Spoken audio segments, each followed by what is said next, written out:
resident who's wanting to apply for a pet, would they be best when they're putting an application in to have a pet overview and a bit of a pet resume from what the pet's like when they're submitting an application? Absolutely, Nikki. You've got to put your best foot forward, as they say.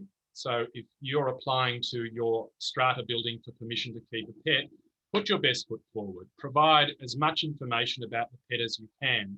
Go further than just saying, I want to keep a 13-year-old miniature schnauzer in my apartment. His name is Angus and he's really well behaved.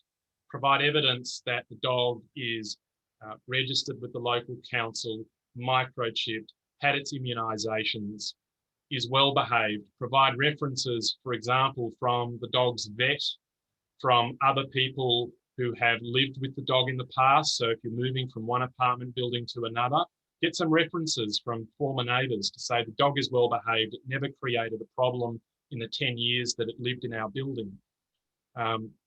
It may well be that you want to bring the dog along to an interview with the strata committee. That does happen from time to time. You know, sit the pup on the desk and hope it behaves. That's the litmus test.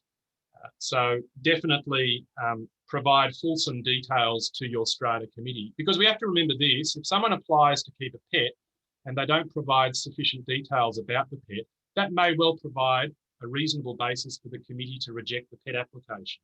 Because the committee might say, well, you just didn't give us enough information about this pet.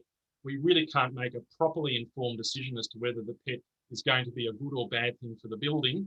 Therefore, we're saying no. And that decision may well be upheld if it's challenged in NCAT.